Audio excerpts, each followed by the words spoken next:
దేవుని నామానికి మహిమ కలుగును గాక. చెరోష్ మీ అందరికీ ప్రభు నామం పేరిట వందనాలు.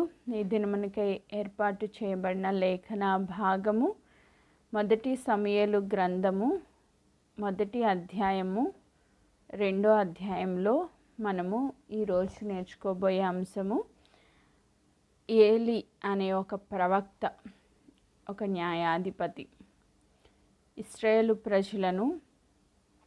ఇశ్రాయేలు ప్రజలు అక్కడ షిలోహు మందిరంలో ఒక గొప్ప ప్రవక్తగా మనము ఏలీని చూస్తాము.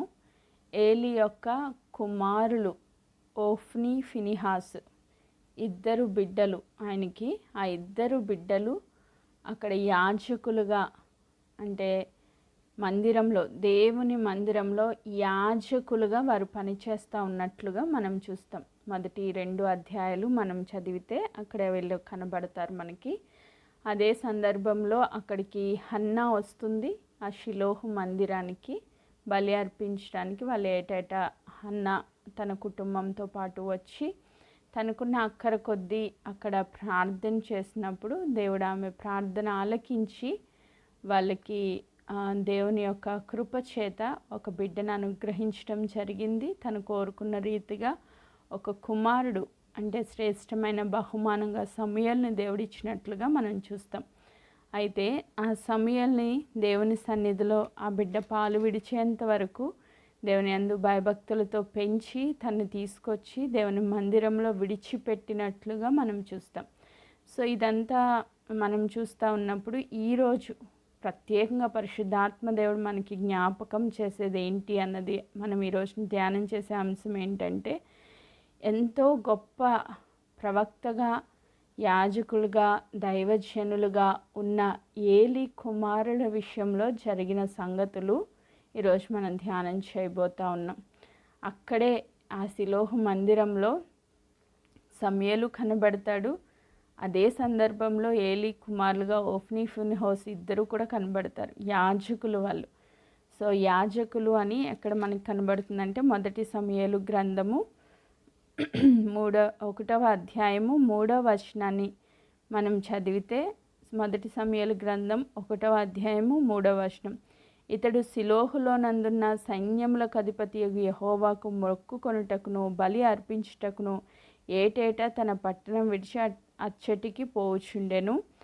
ఆ కాలంన ఏలి యొక్క ఇద్దరు కుమారులకు ఓఫ్నీ, ఫినిహాసులు యెహోవాకు యాజకులుగా ఉండిరి. సో వీళ్ళు ఏం చేస్తున్నారంట? యాజకత్వం అంటే ప్రీస్టుడ్, మన భాషలో చెప్పాలంటే పాస్టర్స్గా ఉన్నారనమాట. ఓఫ్నీ, ఫినిహాస్, ఏలి యొక్క ఇద్దరు పిల్లలు ఎలా ఉన్నారంట? యాజకులుగా ఉన్నారు. ఆమేన్. సో యాజకులుగా ఉన్న వీళ్ళ జీవితాలు ఎలా ఉన్నాయి అని ఒకసారి మనము పరిశీలన చేస్తే, అదే మొదటి సమూయేలు గ్రంథము 2వ అధ్యాయము 12వ వచనాన్ని నేను చదువుతున్నా. 2:12, ఏలి కుమారులు యెహోవాను ఎరుగని వారై మిక్కిలి దుర్మార్గులై ఉండిరి. వీళ్ళెవరండి? పాస్టర్స్, ఇద్దరు కూడా యాజకులు. ఏలి గొప్ప ప్రవక్త. సో వీళ్ళ బిడ్డలు ఎలా ఉన్నారంట? వీళ్ళ బిడ్డలు దేవుని మందిరంలో పరిచర్య చేస్తున్న బిడ్డలు ఎలా ఉన్నారంట? వీళ్ళు దేవుణ్ణి ఎరగని వారుగా ఉన్నారంట. ఎరుగిన వారు కాదు, ఎరుగని వారు అంటే తెలియని వారుగా ఉన్నారు. దేవుడు అంటే తెలియదు, కానీ వీళ్ళు ఏం చేస్తున్నారు? యాజకత్వం చేస్తున్నారు. ఎంత భయంకరమైన మాట! ఈ మాట ఫస్ట్ టైం నేను చదివినప్పుడు చాలా భయపడ్డాను. అంటే దేవుని యాజకుడిగా, ప్రవక్తగా ఉన్న వ్యక్తి యొక్క పిల్లలు పాస్టర్స్గా కంటిన్యూ అవుతున్న, అంటే తన తండ్రి తర్వాత వారసులుగా కంటిన్యూ అవుతున్న వీళ్ళు దేవుని ఎరుగని వారుగా, దుర్మార్గులుగా ఉన్నారంట. దుర్మార్గులై ఉండిరి అని ఉంది. ఎంత అంటే భయము లేని భక్తి వీళ్ళు చేస్తున్నారనమాట. వీళ్ళు పరిచర్యలో ఉన్నారు, యాజకులుగా అక్కడ చేయాల్సిన పనులన్నీ చేస్తున్నారు, కానీ వీళ్ళకి దేవుడు ఎవరో తెలియదు. పర్సనల్ అటాచ్మెంట్ కానీ సొంత రక్షణ అనుభవము కానీ వీళ్ళకి లేదు. దేవుడు అంటే తెలీదు, దేవుని యందు భయము లేదు, కానీ అక్కడ పని చేస్తున్నారు. ఈరోజు ఈ మాట ఎందుకు పరిశుద్ధాత్మ దేవుడు మనతో మాట్లాడుతున్నారు అని మనం ఒకసారి ఆలోచన చేస్తే, ఇప్పుడు ఏలీలాగా ఇక్కడున్న వాళ్ళందరూ కూడా దేవుని సన్నిధిలో పర్ఫెక్ట్గా దేవుని ఎరిగిన వారే, సొంత రక్షణ అనుభవం ఉన్న వాళ్ళే. కానీ మన బిడ్డలు, మన నెక్స్ట్ జనరేషన్స్, మన పిల్లలు మనతో పాటు చర్చ్కి వస్తారు, మనతో పాటు పాటలు పాడతారు, మనతో పాటు ప్రార్థన చేస్తారు, మనతో పాటు మందిరంలో పరిచర్లో ఉంటారు, మనతో పాటు వాళ్ళు కూడా కంటిన్యూ అవుతూ ఉంటారు. కానీ వాళ్ళకి దేవుడు ఎవరో తెలుసా అంటే పర్సనల్గా తెలీదు. ఇది చాలా భయంకరమైన స్థితి అని అనుకోవాలి. ఇది చాలా భయంకరమైన స్థితి అని అనుకోవాలి. సో ఎక్కడ ప్రాబ్లం అవుతుంది అని కనుక మనం ఆలోచన చేస్తే, ఎక్కడ ప్రాబ్లం అవుతుంది?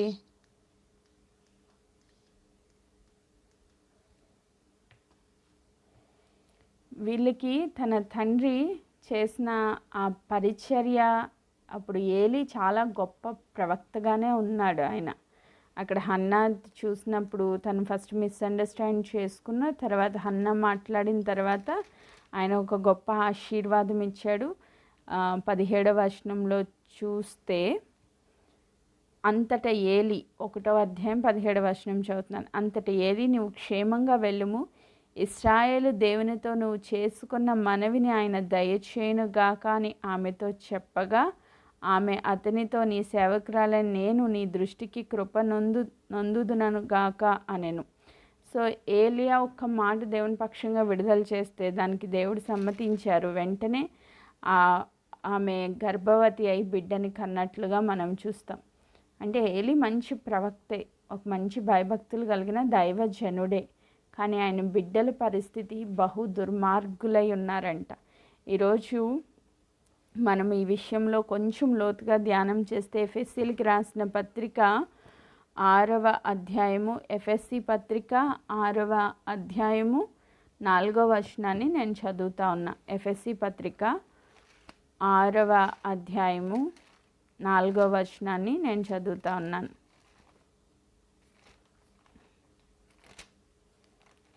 ఆరవ అధ్యాయము 4వ వచనం. తండ్రులారా, మీ పిల్లలకు కోపం రేపక ప్రభు యొక్క శిక్షలోను బోధలోను వారిని పెంచుడి. ఎలా పెంచాలంట? ప్రభు శిక్షలోను బోధలోను పెంచుడి. ప్రభు గురించి మనము వాళ్ళకి చెప్పాలి. చెప్పకపోతే వాళ్ళకి అర్థం కాదు.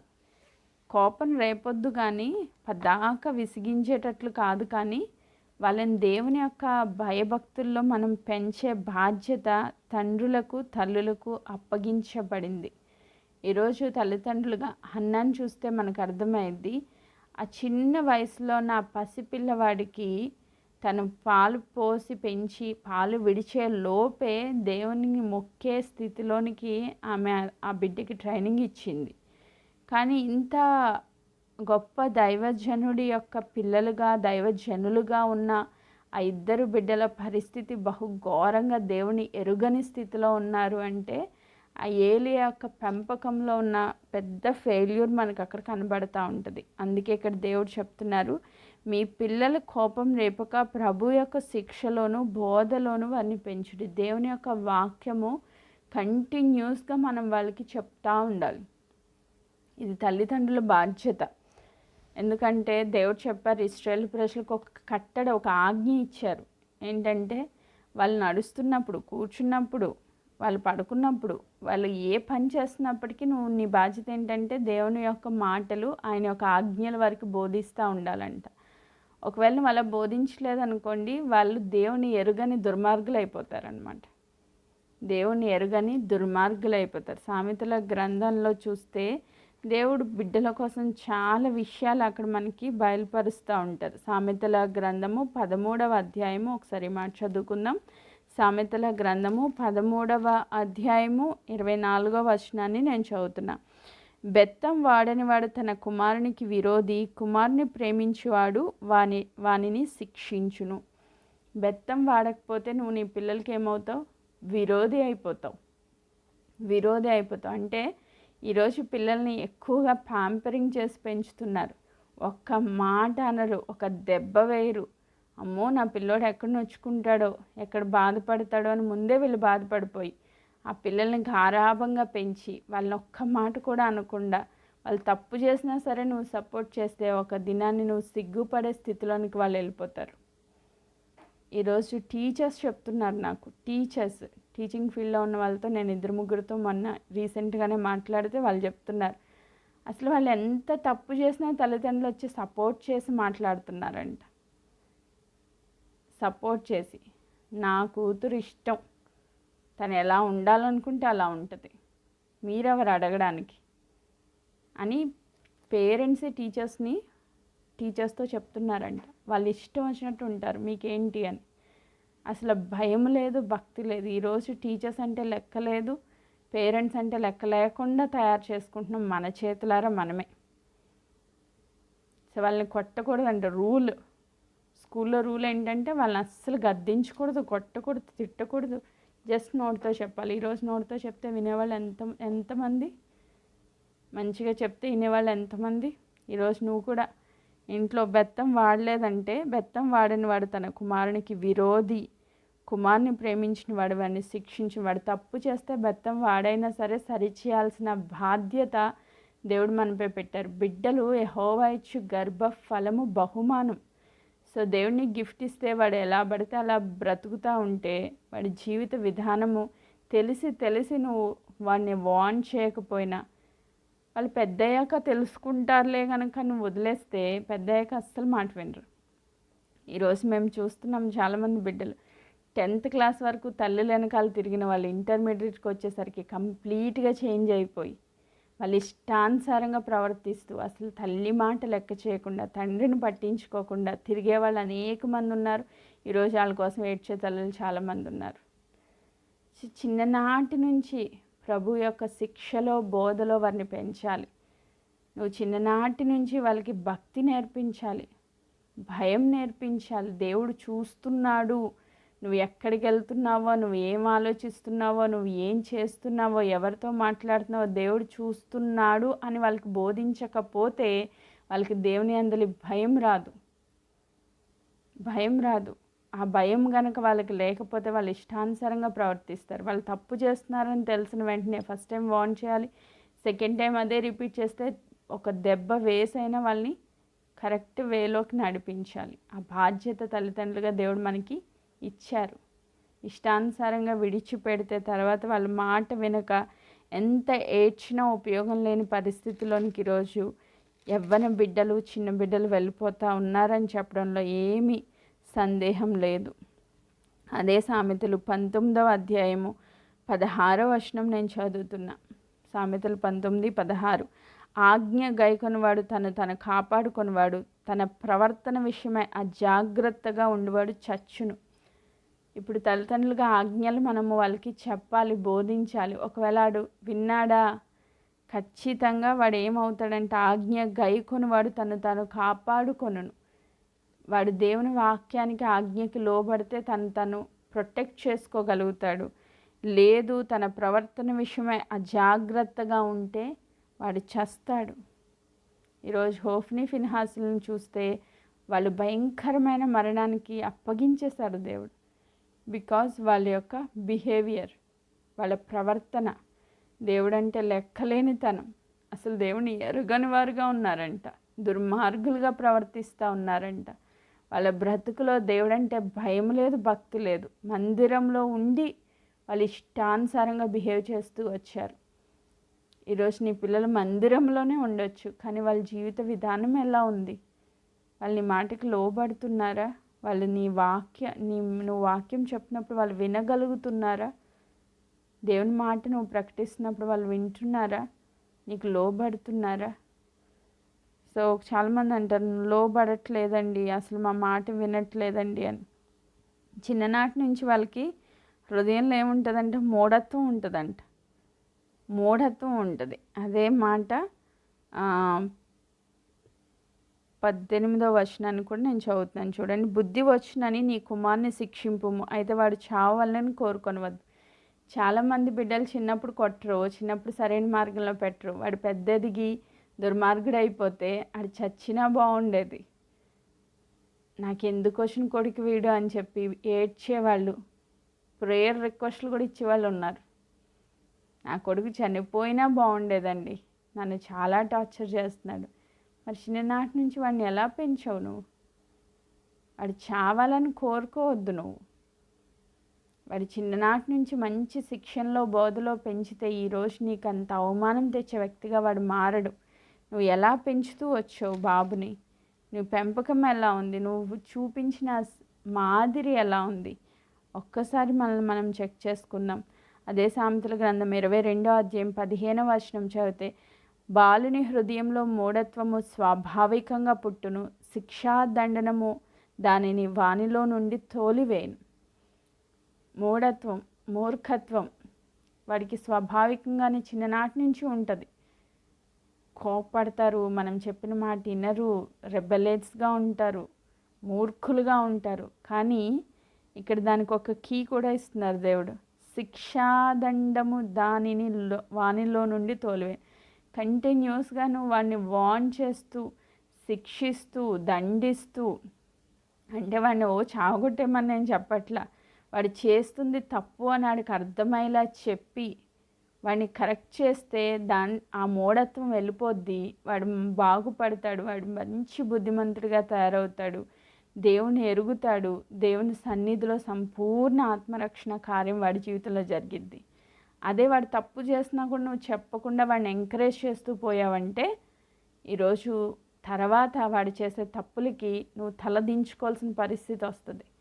ఒక వ్యక్తి చెప్తున్నారు, తండ్రే పిల్లల్ని, ఆడపిల్లల్ని పక్కన కూర్చోబెట్టుకుని సినిమాలు చూపిస్తారంట.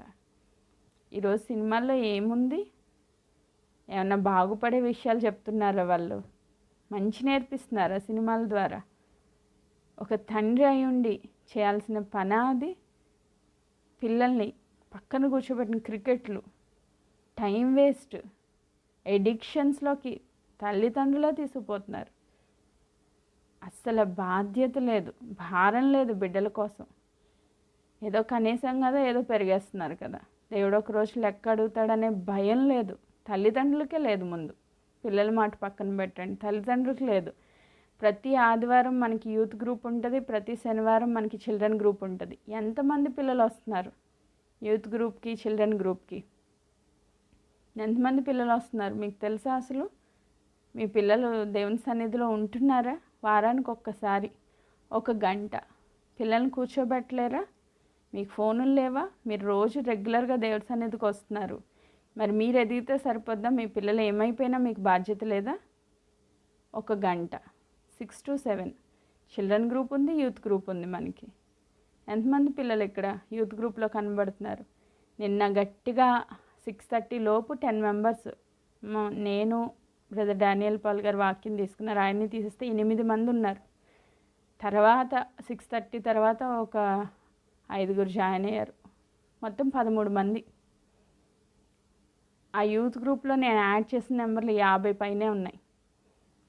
50 మంది ఉన్న గ్రూప్లో ప్రేయర్ మీటింగ్ పెడితే 13 మంది వచ్చారు. మిగతా వాళ్ళందరూ ఏమైపోయారు? తల్లులకి బాధ్యత ఉందా? 1 గంట మీ పిల్లల్ని తీసుకొచ్చి డివైస్ ముందు కూర్చోబెట్టలేకపోతున్నారు. ఇది మీ అసమర్థత అని నేను ఒప్పుకుంటున్నాను, నేను అనుకుంటున్నాను. ఇది మీ అసమర్థత ఖచ్చితంగా. తల్లికి భారం ఉండి నిజంగా కన్నీటితో ప్రార్థన చేస్తే వాళ్ళు ఖచ్చితంగా వింటారు. వీళ్ళు బిర్యానీలు చేసి పెట్టండి, అది చేసి పెట్టండి, ఇది చేసి ఏదైనా చేసి పెట్టండి, వాళ్ళని తీసుకొచ్చి దేవుని సన్నిధిలో కూర్చోబెట్టండి. దేవుని సన్నిధిలో ఉన్న వ్యక్తులే దేవుని ఎరగలేదంట. అసలు దేవుడి సన్నిధిలో లేకుండా దూరం అయిపోయిన వ్యక్తులు ఇంక అసలు చెప్పక్కర్లేదు. 1 గంట దేవుని సన్నిధిలో కూర్చోడానికి వాళ్ళు ఇష్టపడట్లేదంటే వాళ్ళ జీవిత విధానం ఎలా ఉంది, దేవుని పట్ల వారి పరిస్థితి ఎలా ఉంది? అసలు పనులన్నీ ఆ రోజే వస్తాయి, ఆ గంటలోనే వచ్చేస్తాయి పనులన్నీ. బయటికి వెళ్ళానక్క నేను మళ్ళీ పర్సనల్గా మెసేజ్లు పెట్టుకుంటూ ఉంటానమ్మా, ప్రేయర్ అయిపోతుంది రాలేదేంటి అంటే, నేను బయటికి వెళ్ళానక్క, నేను కొంచెం బిజీగా ఉన్నానక్క, ఇలా నాకు రిప్లైలు ఇస్తూ ఉంటారు. ఎవరి కోసం ఈ ప్రేయర్స్ అన్నీ? నాకు పనులు లేవా? డానియల్ పాల్ గారికి పనులు లేవా? రోహిణికి పనులు లేవా? మేము అన్ని పనులు మానుకుని పక్కన పెట్టుకుని ప్రతిరోజు ప్రతి ఆదివారం ప్రతి శనివారం మేము కూర్చుంటున్నాంగా. టీచర్స్కి పనులు లేవా? మళ్ళీ వాళ్ళకి టీచర్స్ పెట్టి ఫాలో అప్ చేసి ఒకరు రాకపోతే ఇంకొకరు గ్యాదరింగ్ అన్నీ చేసుకుని వచ్చి మేము డివైస్ల ముందు కూర్చుంటే మీ పిల్లల్ని తీసుకొచ్చి కూర్చోబెట్టడానికి మీకు ఆ బాధ్యత లేని స్థితిలో ఉన్నారు. ఈరోజు ఓఫ్నీ ఫిన్హాస్ల జీవితం ఎలా మారిపోయింది. దేవుని సన్నిధిలో ఉండి యాజకులుగా ఉండి పాస్టర్స్గా ఉండి వాళ్ళ బ్రతుకులు ఏమైపోయినాయి. ఎంత భయంకరమైన దుర్మరణానికి వాళ్ళు అప్పగించబడ్డారు. నిజంగా ఆ మాటలు చదివితే మనకి భయం వేయాలి. మీ పిల్లల భవిష్యత్తు ఏంటి? భయం వేయాలి. ఈ విషయంలో మార్మన్స్ పొందాలి ఖచ్చితంగా. ఒకసారి మొదటి సమయాల గ్రంథం 2వ అధ్యాయము 16వ వచనం చదువుతున్నాను. ఈ క్షణమందే వారు క్రొవ్వును దహింతురు, తర్వాత నీ మనస్సుకు వచ్చినంత మట్టుకు తీసుకొని వచ్చినని వానితో ఆ మనిషి చెప్పిన ఎడల వాడు అలాగనవద్దు, ఇప్పుడే ఇవ్వలను, లేని ఎడల బలవంతము చేత తీసుకొందును. అందువలన జనులు యెహోవాకు నైవేద్యము చేయుటయందు అసహ్యపడుటకు ఆ యవ్వనులు కారణమైరి గనుక వారి పాపము యెహోవా సన్నిధి బహు గొప్పదాయను. వాళ్ళు ఎంత ఘోరమైన పాపం చేసి దేవుని దృష్టికి ఎంత దుర్మార్గులు అయిపోయారంటే, అక్కడికి ఇశ్రాయేలు ప్రజలు నైవేద్యాలు తీసుకొస్తే నైవేద్యంలో వాళ్ళు బలి అర్పించినప్పుడు క్రొవ్వు దహించిన తర్వాత యాజకుడికి ఏదైనా కావాలంటే తీసుకోవాలి. అయితే వీళ్ళేం చేస్తున్నారు? క్రొవ్వుతో పాటు ఆ మాంసం ముందు మాకు ఇచ్చేసేయండి, తర్వాత మీరు బలి అర్పణలు చేసుకోండి అని చెప్పి ఈ పిల్లలు ఏం చేస్తున్నారు? ఆ బలి అర్పించక ముందే ఆ మాంసాన్ని తీసుకుంటా వస్తున్నారండి. ఒకవేళ నువ్వు ఇవ్వకపోతే బలవంతంగా అయినా తీసుకుంటానని చెప్తా ఉన్నాడు ఆ పనివాడు. ఈ యాజకులు ఏర్పాటు చేసిన పనివాడు చెప్తున్నాడు. సో దేవుడు అంటే భయం లేదు. ఆయనకు అర్పించాల్సిన విధానం కూడా మార్చేశారు. ముందు వీళ్ళకి ఇచ్చేయాలి, తర్వాత దేవుడికి ఇవ్వాలి. సో ఆ రీతిగా ప్రజలకి అసహ్యం వేసేదంట. నైవేద్యం తీసుకొస్తే యాజకులుగా ఉన్న వీళ్ళిద్దరు బిహేవియర్ చూసి, యాజకులకి చేయాల్సిన పనులు వీళ్ళు చేస్తున్న పనులు చూసి ఆ ప్రజలకి అసహ్యం వేసేటట్లుగా వీళ్ళు చేశారంట. అది దేవుని దృష్టికి ఎలా అయిపోయిందంటే బహు ఘోరంగా, వాళ్ళు చేసిన పాపం బహు గొప్పదిగా దేవుని దృష్టికి వెళ్ళిపోయింది. దేవుని యొక్క ఉగ్రత వాళ్ళ మీదకి దిగి వచ్చే సమయం వచ్చేసింది. 22వ వచనం. ఏలి బహువృద్ధుడాయను. ఇశ్రాయేలీలకు తన కుమారులు చేసిన కార్యములన్నీ వారు ప్రత్యక్ష గుడారం యొక్క ద్వారం దగ్గర సేవ చేయుటకు వచ్చిన స్త్రీలతో సైనించుట మాట చెవిని పడగానే వారిని పిలిచి ఇట్లనెను. ఎన్ని దినాల నుంచి వాళ్ళు తప్పు చేస్తున్నారు. ఆయన బహువృద్ధుడు అయిపోయిన తర్వాత వినిపించిందంట ఆయన చెవులకి. అంటే ఇంట్లో ఉన్న పిల్లలు ఎలా బిహేవ్ చేస్తున్నారు, మందిరంలో జరుగుతున్న పరిచర్య ఎలా ఉంది అన్నది కూడా ఏలీ గ్రహించుకోలేకపోయాడు. నిజంగా తెలియకుండా ఉంటుందండి? మన పిల్లలు మన ఇంట్లో ఎలా బిహేవ్ చేస్తున్నారో తెలియకుండా ఉంటుందా? వాళ్ళు తప్పు చేస్తే మనం పట్టుకోలేమా? సిఐడి ఆఫీసర్ కన్నా ఎక్కువగా తల్లి బ్రెయిన్ పనిచేస్తూ ఉంటుంది, నాకు తెలుసు. నాకు కూడా పిల్లలు ఉన్నారు కాబట్టి వాళ్ళ మాటలో కానీ వాళ్ళ చూపులో చిన్న తేడా వచ్చినా మనం పసిగట్టేయచ్చు. మన పిల్లలు ఎలా ఉంటారో మనకు మాత్రమే క్లియర్గా తెలుస్తుంది. సో వాళ్ళు కంటిన్యూస్గా వాళ్ళు ఆ బలి అర్పణ విషయంలో తప్పు చేస్తున్నారు. అక్కడకు వచ్చి పరిచర్య చేసే స్త్రీలతో వ్యభిచారం చేస్తూ ఉన్నారంట. ఈ విషయము ఆయన వృద్ధుడు అయిపోయాక ఆయనకి తెలియవచ్చిందంట. అంటే పట్టించుకోలేదు. పిల్లల మీద ఉన్న గారాభం, కళ్ళు మూసుకుపోయినాయి ఆయనకి. దేవుని సన్నిధిలో వాళ్ళు చేసిన పాపం ఆయనకు తెలిసినా కూడా ఆయన ఫస్ట్ నుంచి ఖండించలేకపోయాడు, లైట్ తీసుకున్నాడు. ఈరోజు ఒకేసారి వాళ్ళని పిలిచి చెప్తా ఉన్నాడంట. 23వ వచనం. ఈ జనుల ముందర మీరు చేసిన చెడ్డ కార్యములు నాకు వినబడినవి, ఇలాంటి కార్యములు మీరు ఎందుకు చేస్తున్నారు? ఇప్పుడు అడుగుతున్నాడు. అంటే చిన్ననాటి నుంచి, అంటే యాజకులుగా ఉన్నప్పటి నుంచి వీళ్ళు చేసిన పాపాలు ఏమీ నీకు తెలియనట్టు ఇప్పుడు అడుగుతున్నాడు, ఎందుకు ఇలాంటి పనులు చేస్తున్నారు అని. 24. నా కుమారులారా, ఇలాగ చేయవద్దు, నాకు వినబడినది మంచిది కాదు. యెహోవా జనులను మీరు అతిక్రమింపచేయుచున్నారు. యెహోవా జనులను మీరు అతిక్రమింపచేస్తున్నారు. దేవుని బిడ్డలు, దేవుని ప్రజలు దేవునికి లోబడేటట్లుగా పాస్టర్స్ చేయాలి, యాజకులు చేయాలి. కానీ దేవుని ప్రజలు అతిక్రమించేటట్లుగా వీళ్ళు ట్రైన్ చేస్తున్నారంట. దేవుని ప్రజలు వ్యతిరేకంగా వెళ్ళిపోయేటట్లు వీళ్ళు ట్రైన్ చేస్తున్నారంట. సో ఎంత భయంకరమో చూడండి. 25వ వచనం, నరునికి నరుడు తప్పు చేసిన యెడల దేవుడు విమర్శ చేయను గాని వారెవరైనా యెహోవా విషయంలో పాపం చేసిన యెడల వాని కొరకు ఎవడు విజ్ఞాపన చేయను అనెను. సో దేవుడు మధ్యవర్తిగా యేసుక్రీస్తు ప్రభువు ఈ లోకంలోనికి దిగి వచ్చారు. ఆయన మధ్యవర్తిగా నరునికి తండ్రి అయిన దేవునికి మధ్యలో నిలబడ్డాడు. ఇప్పుడు మనం పాపం చేస్తే మధ్యవర్తిగా ఉన్న యేసుక్రీస్తు ప్రభువు ప్రధాన యాజకుడిగా ఆయన విజ్ఞాపన చేసి తండ్రి ఎదుట మన పక్షముగా ఆయన రక్త ప్రోక్షణలో మన పాపాలన్నీ కడుగుతూ ఉన్నాడు. అలాంటిది ఆ మధ్యవర్తి అయిన ప్రభువుకే వ్యతిరేకంగా పాపం చేస్తే, దేవునికే వ్యతిరేకంగా ఆ మధ్యవర్తికి వ్యతిరేకంగా పాపం చేస్తే ఇంకా దాన్ని ఎవరు మీ కొరకు విజ్ఞాపన చేసేవాళ్ళు ఎవరు?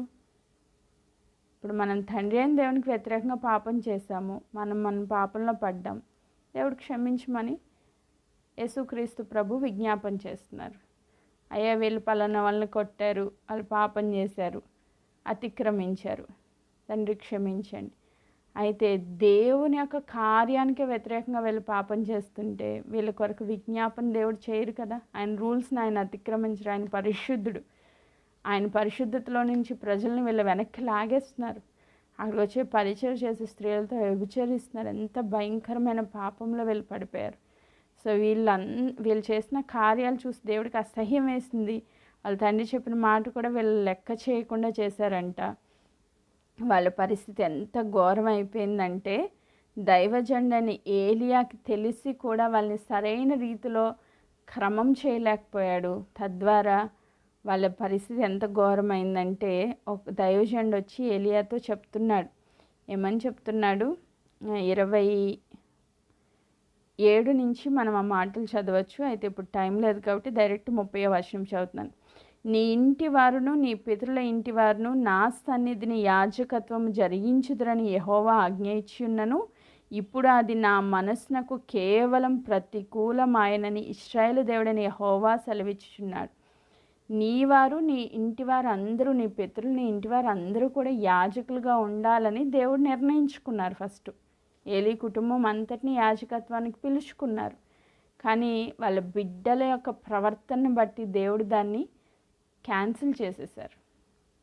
ఈరోజు దేవుడు నీకు ఇచ్చిన కృప నీ బిడ్డల యొక్క ప్రవర్తన బట్టి ఒకవేళ కోల్పోయే ప్రమాదం కూడా ఉంది.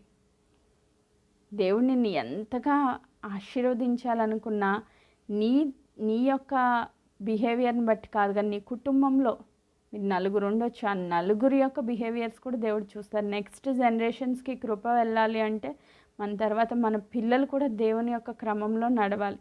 దావీదుకి ఏం చెప్పారు? శాశ్వతంగా నేను నీ రాజ్యాన్ని స్థిరపరుస్తాను, కానీ నీ పిల్లలు నా ఆజ్ఞలు పాటిస్తేనే, పాటించకపోయినా కూడా నేను ఆశీర్వదిస్తానని దేవుడు చెప్పలా. నువ్వు ఎంత భయభక్తులు కలిగి ఉన్నావు, నీ బిడ్డలు కూడా దేవుని యందు అంత భయభక్తులు ఉండి ఆయన ఇచ్చిన ఆజ్ఞ ప్రకారంగా జీవిస్తేనే, ఆయన ఉపదేశాన్ని వాళ్ళు అంగీకరిస్తేనే నెక్స్ట్ వాళ్ళు కూడా కృప పొందుకుంటారు. ఆ నెక్స్ట్ జనరేషన్స్ అన్నీ కృప పొందుకుంటాయి. సో కానీ వాళ్ళు అలా చేయలేదు కాబట్టి దేవునికి అసహ్యం వేసింది, వాళ్ళని తీసేయాలని నిర్ణయించారు. కాబట్టి కంటిన్యూ చేస్తున్నాను. 30th verse. కావున యెహోవా వాక్కు ఏదనగా, నన్ను ఘనపరిచిన వారిని నేను ఘనపరచుదును, నన్ను తృణీకరించిన వారందరూ తృణీకారం పొందుదురు. నువ్వు నన్ను ఘనపరుస్తున్నావా, దేవుడు నిన్ను ఘనపరుస్తాడు. ఎవరైతే దేవుని రిజెక్ట్ చేస్తారో వాళ్ళని దేవుడు రిజెక్ట్ చేస్తాడు. దావీదు జీవితంలో కూడా చూస్తాం. అబ్షలోం, దావీదు కూడా ఫెయిల్ అయ్యాడు. అంత గొప్ప దేవుని హృదయానుసారుడైన వ్యక్తే పిల్లల్ని పెంచడంలో ఫెయిల్ అయిపోయాడు. అబ్షలోంని చాలా ప్రేమించాడు, ఆయన తప్పు చేస్తున్నాడు, గట్టిగా వార్న్ చేయలేకపోయాడు. వాళ్ళ ఇంట్లో పిల్లలందరికీ యుద్ధాలే, ఎందుకంటే దావీదు చేసిన పాపానికి ఫలితము పిల్లలందరూ యుద్ధాలతోనే వెళ్ళిపోయారు.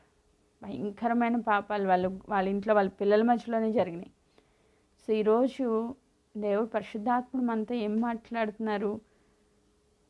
దేవుని యొక్క బిడ్డలుగా చెప్పబడిన మనం, దేవుని కృప పొందుకున్న మనం, మన పిల్లల విషయంలో జాగ్రత్త తీసుకోకపోతే దేవుని కృపలో నుంచి రాలిపోయే ప్రమాదం ఉంది.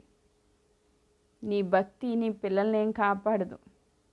వాళ్ళ ప్రవర్తన సరిగా లేకపోయినా సరే దేవుడు కాపాడేస్తారనే అజ్ఞాన స్థితిలో మనం ఉండొద్దు. వాళ్ళ కోసం కన్నీరు కార్చాలి, వాళ్ళ కోసం ఉపవాసం ఉండాలి, వాళ్ళని దేవుని సన్నిధిలో కూర్చోబెట్టాలి. నీతో పాటు నీ బిడ్డలు నీ దేవుని సన్నిధిలో ఉండాలి. వాళ్ళకి దేవుడిచ్చిన ప్రతి అవకాశాన్ని వాళ్ళు యూటిలైజ్ చేసుకోగలగాలి. సో ఈరోజు నా పిల్లలు మందిరానికి వచ్చినా రాకపోయినా పర్లేదు అని చాలామంది ఎగ్జామ్స్ ఉన్నాయని ఇంట్లోనే పెట్టేసి నువ్వు చదువుకో నాన్న, నేను చర్చ్కి వెళ్ళొస్తాను అని చెప్పి వదిలేసి వెళ్తారు. ఇటు చదువుతాడా? ఇడేదో ఫోన్లో గేమ్లు ఆడుకుంటానో లేకపోతే యూట్యూబ్ చూసుకుంటానో టైంపాస్ చేస్తాడు, లేకపోతే ఇంకా ఫ్రెండ్స్కి కాల్ చేసుకునో ఏదో విధంగా పాపంలో పడతాడు. సో దేవుని మందిరాన్ని నిర్లక్ష్య పెట్టి బిడ్డల్ని విడిచిపెట్టారో దాని ప్రతిఫలం చాలా దారుణంగా ఉంటుంది. సో ఈరోజు దేవుని బిడ్డల్ని పెంచే విషయంలో దేవుడు మనల్ని చాలా వార్న్ చేస్తున్నారు. మనం కనిపెట్టుకోవాలి వాళ్ళ నడకలు ఎలా ఉన్నాయి. జ్ఞానవంతురాలైన స్త్రీ గురించి నేర్చుకున్నాం. తన ఇంటి వారి నడకల్ని గుర్తిస్తుందంట. భర్త ఎక్కడికి వెళ్ళి వస్తున్నాడు, పిల్లలు ఎక్కడికి వెళ్ళి వస్తున్నారు. అదే తండ్రులైతే పిల్లల యొక్క పరిస్థితులు ఎలా ఉన్నాయి, వాళ్ళు ఏం చేస్తున్నారు, వాళ్ళు ఏం మాట్లాడుతున్నారు, వాళ్ళు ఎలా ఉన్నారు, వాళ్ళ జీవిత విధానం ఎలా ఉంది, దేవుని యందు భయం ఉందా, కుటుంబ ప్రార్థన మీ ఇంట్లో ఉందా, పిల్లల్ని కూర్చోబెట్టి భార్య భర్త కూర్చుని కుటుంబ ప్రార్థన చేస్తున్నారా? కుటుంబ ప్రార్థన లేని జీవితాల్లో పిల్లలకి భయభక్తులు ఉండవు. దేవుని సన్నిధిలో కూర్చుని నలుగురు కలిసి ప్రార్థన చేసినప్పుడు దేవుడు ఖచ్చితంగా కుటుంబాన్ని బ్లెస్ చేస్తారు. మీ పిల్లలు కూడా దేవుని యందు భయభక్తులు కలిగి ఎదుగుతారు. ఆమేన్. సో దేవుడిచ్చిన శిక్ష ఎంత ఘోరమైందంటే 34వ వచనం, నీ 2 కుమారులైన హోఫ్నీ ఫినిహాసునకు సంభవించునని నేను చెప్పిన దానికి నీవు సూచనగా ఉండును. ఒక్క నాటి అందే వారిద్దరూ మరణమవుదురు. తర్వాత మనము స్టోరీ చదివితే ఆ యుద్ధంలో మందసం పట్టబడిన వెంటనే హోఫ్నీ ఫినిహాసులు ఇద్దరూ చనిపోయారంట, ఒకేసారి చనిపోయారంట. ఆ మాట విని ఏలి చనిపోయాడు, కోడలు కూడా చనిపోయింది. 4 మరణాలు. ఎందుకు? ఈ హోఫ్నీ ఫినిహాసులు చేసిన పాపానికి ఫలితం అది. ఎంత ఘోరం చూడండి. సో మంచిగా దేవుని మందిరంలో పెరిగిన బిడ్డలు, చిన్ననాటి నుంచి దేవుణ్ణి తెలుసుకోవాల్సిన బిడ్డలు, కానీ ఎరగలేదంటే వాళ్ళు హృదయపూర్వకంగా మార్మన్స్ పొందలేదు, రక్షణలోనికి రాలేదు. వాళ్ళు జస్ట్ నామకవాస్తు వాళ్ళు దేవుని మందిరంలో అదొక జాబ్ లాగా చేశారు. దేవుని యందు భయంతో కానీ భక్తిగా కానీ వాళ్ళు లేరు. తద్వారా వాళ్ళు గొప్ప మరణానికి పాత్రలయ్యారు. వాళ్ళు నరకాగ్నిలోనికి వెళ్ళి ఉంటారు ఖచ్చితంగా, దాంట్లో నో డౌట్. మరి వ్యభిచారం చేసిన భయంకరమైన పాపంలో పడిపోయారు. ఈరోజు మన పిల్లల పరిస్థితి ఎలా ఉంది? దావీదు భక్తుడి యొక్క కుమారుడు అబ్షలోము కూడా భయంకరమైన పాపంలో పడిపోయాడు. సో ఇలా చూస్తే సమూయేలు ఎంత చిన్న బాలుడు. హన్నా పెంచిన విధానాన్ని బట్టి దేవుడు ఆయనతో మాట్లాడడం అంటే అక్కడ జరుగుతున్న సిచ్యువేషన్స్ అన్నీ చూస్తున్నాడు, కానీ దాని ఇంపాక్ట్ ఈయన మీద పడలేదు. హోఫ్నీ ఫినిహాసులు ఎలా ఉన్నారో సమూయేలు చూస్తున్నాడు, మందిరంలోనే ఉన్నాడు కదా, కానీ వాళ్ళ ఇంపాక్ట్ వీళ్ళ మీద పడలేదు. మన బిడ్డలు కూడా స్కూల్కి వెళ్తున్నారు, చుట్టూ లోకం, భయంకరమైన పాపం జరుగుతూ ఉంది. అట్రాక్షన్స్, దుష్టుడు ఎన్నో రకాలుగా పిల్లల్ని లాగడానికి ట్రై చేస్తున్నాడు, కానీ వాళ్ళ ఇంపాక్ట్ వీళ్ళ మీద పడకుండా మనం కాపాడుకోవాలి. ఎప్పుడు కాపాడుకుంటాం? వీళ్ళకి దేవుని భయం ఉంది అనుకోండి, ఖచ్చితంగా వీళ్ళు పాపంలో పడరు. వాళ్ళు ఎంత ఇన్ఫ్లుయెన్స్ చేసినా వీళ్ళు ఒబే అవ్వరు. ఎందుకంటే నా దేవుడు నన్ను చూస్తున్నాడు, ఇలాంటి పాపం చేస్తే దేవుడు నన్ను వార్న్ చేసి శిక్షిస్తాడు అనే భయం ఉంటుంది వాళ్ళలో. ఆ భయం లేకపోతే చాలా దుఃఖం, చాలా క్రయధనం మనం చెల్లించాల్సి వస్తుంది. మన బిడ్డలు దేవుని కృపలో పెదగాలి, కానీ ఆ కృపలోంచి రాలిపోయే పరిస్థితి మనం తెచ్చుకోకూడదు. కాబట్టి ఈరోజు పిల్లల్ని పెంచే విధానంలో మనం భక్తిలో ఉన్నాం కదా అని మనం సరిపెట్టేసుకోకుండా వాళ్ళ జీవిత విధానాలు ఎలా ఉన్నాయి మనల్ని మనం చెక్ చేసుకుంటూ మనం దేవుని యొక్క సన్నిధిలో మాదిరికరమైన జీవితాలు జీవిస్తూ మన పిల్లల్ని కూడా దేవుని కొరకు పెంచాలి. మన తరతరాలు కూడా దేవుని కృపలో వర్ధిల్లాలని కోరుకుంటూ, ఒకవేళ ఇప్పటి వరకు పిల్లల్ని పట్టించుకోలేదేమో ఈ దినం మొదలుచుకొని దేవుని సన్నిధిలో వాళ్ళని సరైన రీతిలో క్రమబద్ధంగా పెంచడానికి మొదటిగా మనం మారుమనసు పొందుదాం. మన పిల్లల్ని దేవుని సన్నిధిలో కూర్చోబెడదాం. దేవుని యందు భయభక్తులు వాళ్ళకి నేర్పిద్దాం. తద్వారా వాళ్ళు ఆశీర్వాదం పొందుకుంటారు. అట్టి కృపను దేవుడు మనకు అనుగ్రహించును గాక. దేవుడి వాక్య భాగమును దీవించును గాక. ఆమేన్.